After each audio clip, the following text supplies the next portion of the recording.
Преминаваме към последния за днес експертен разговор в студиото.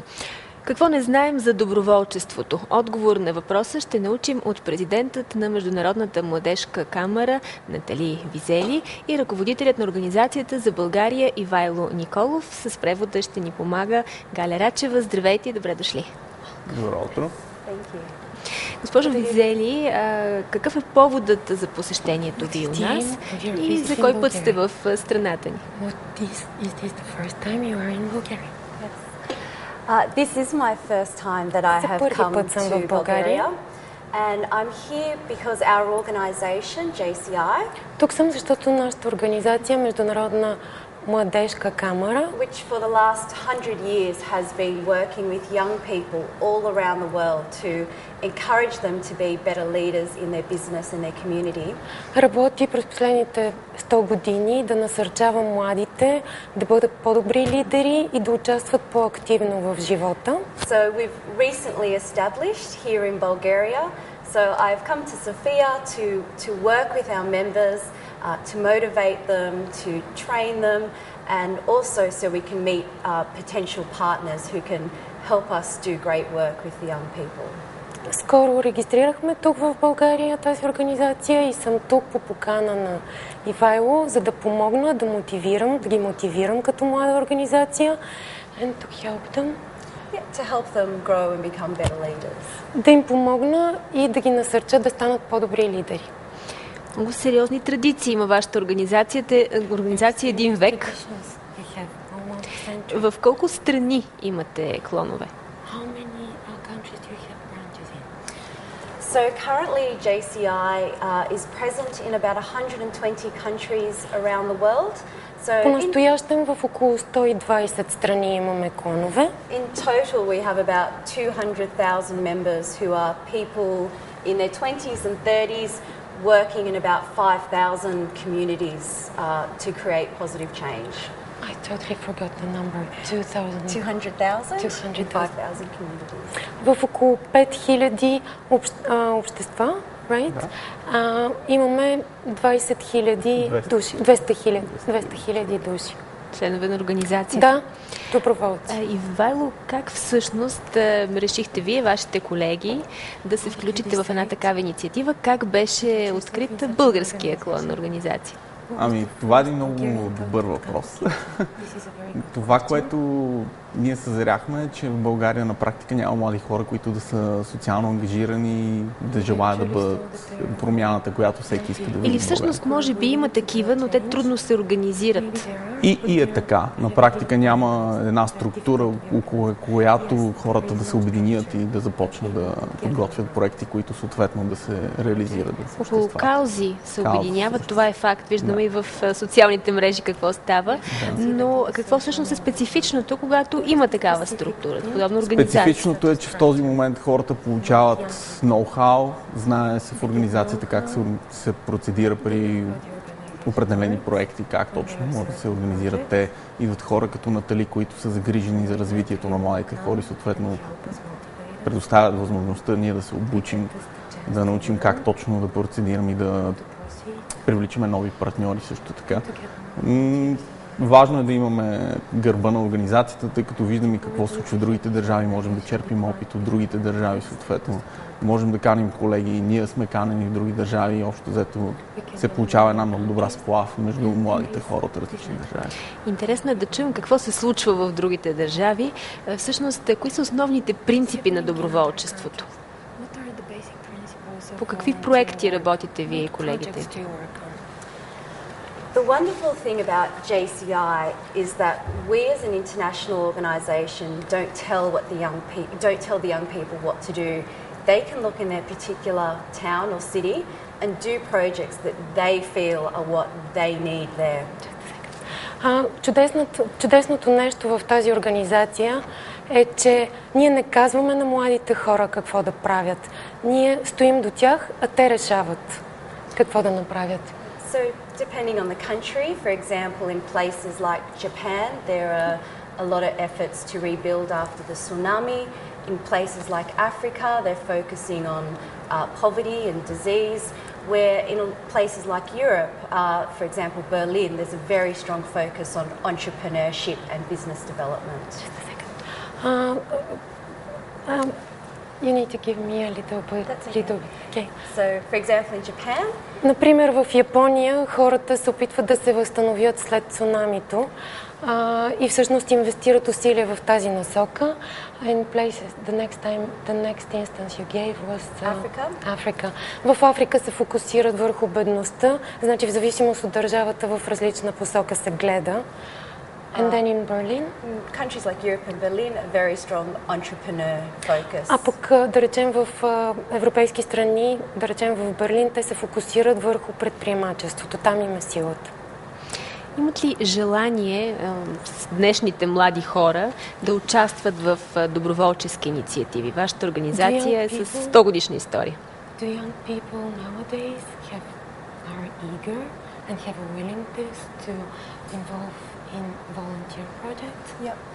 I think in every country around the world we see a lot of bad press about young people that they don't care. В много страни в пресата чуваме, че има много млади хора, но не се интересуват и не се включват в проекти. But thanks to this organisation, I've been travelling around the world, meeting young people in so many different countries. Но благодарение на тази организация пътувам из цял свят, запознавам се с млади хора навсякъде по света. And the need is there, the want is there. They want to get involved.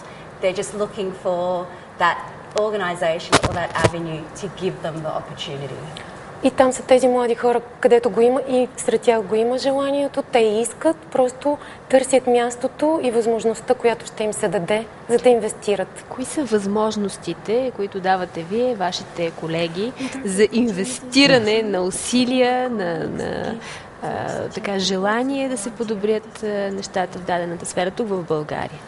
Както Натали разказа, ние сме хората, които решаваме какво искам да направим. Организацията дава възможност на младите хора да избират 5 направления, в които да се развиват. Първото от тях е международни проекти, следващото е обществени, социална сфера, бизнес и имаме така най-голям интерес, може би, към обучението в България към момента. Тъй като организацията в България до момента предлага най-много безплатни обучения, така да ги наречем, или тренинги, практически тренинги, в които младите хора могат да черпат ноу-хау. Какво представляват тези тренинги? За да ни кажете после малко повече и за друг от вашите проекти с Ливи за смет. Да, разбира се.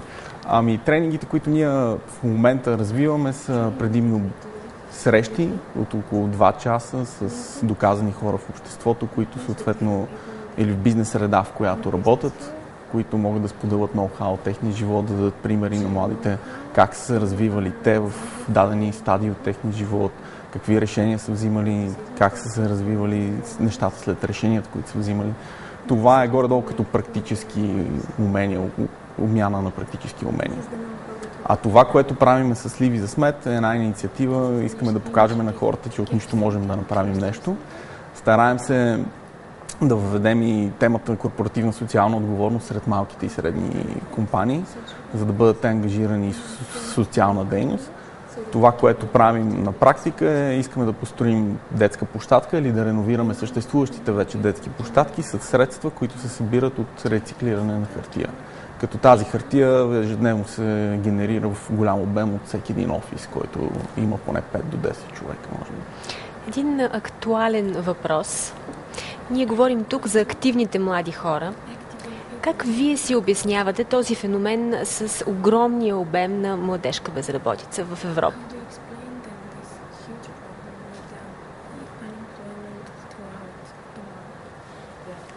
I think now more than ever, across the world, but particularly in Europe and countries like Bulgaria. Сега повече от всякога, но по-конкретно в Европа и дори в страни като България. Really there is the need for young people to step up and realise that they can take the opportunity to create employment for themselves, to create better social outcomes if they're willing to dare to act. Има необходимост младите хора да станат и да заявят позиция, че всъщност от тях зависи и те могат да създадат нови работни места за тях. So through involvement in organisations like JCI, ако се включат младите хора в организация като нашата международна младежка камара, they can build their education, they can build their confidence.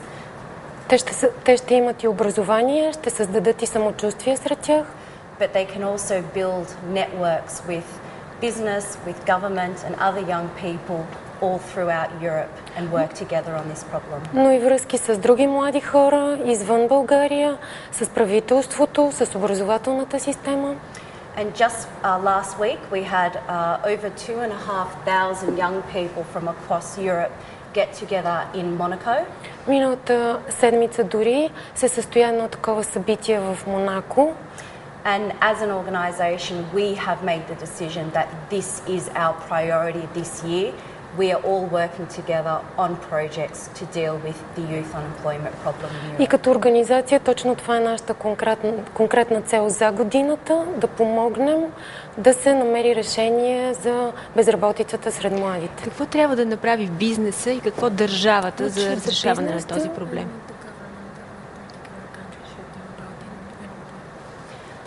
I think there's a lot of things that we can do, and of course every solution is different for every community. Много неща могат да се направят, но различни са методите в отделните общества. But I think business, community and government and education providers need to work together.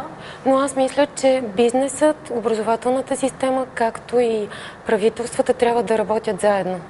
To provide skills and innovative new ways to teach young people. За да дадат в ръцете на младите хора нововъведения, нови методи. But also, I think, as young people, we need to take responsibility for ourselves. Но и като млади хора ние също трябва да бъдем отговорни за постъпките си.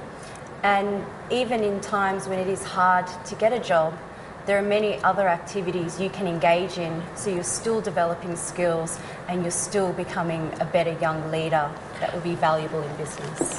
Дори в моменти, в които нямаме работа, можем да бъдем активни в друга насока, която все пак да ни помогне да станем по-добри лидери и да участваме активно. Която да развие нашите способности и да ни даде опит за взимане на мениджърски решения. Да завършим с това нашия разговор. Има ли интерес у младежите от България за участие в тези инициативи? Какво е вашето наблюдение? Ние сме сравнително млада организация. Регистрирани сме тук в края на 2011 година. До момента, тъй като срещаме доста предизвикателства по пътя си, е трудно да човешкия подбор, в смисъл хората, които искат да се включат, по-трудно успяваме да ги намерим, тъй като нямаме нужния човешки капитал самите ние. Но лека по лека с проектите, които организираме, генерираме интерес сред младите хора и все повече хора желаят да се присъединят към нас. Може ли да кажем, че са активни младите българи? Можем да кажем, че да. Активни са хората, малкото хора, които са дошли при нас, показват, че са наистина активни. Надявам се те да стават все повече. И аз ви го пожелавам. Благодаря много за участието. Благодарим и ние. Благодаря и на вас. Натали Визели и Ивайло Николов с коментар за значението на доброволчеството и подобни инициативи.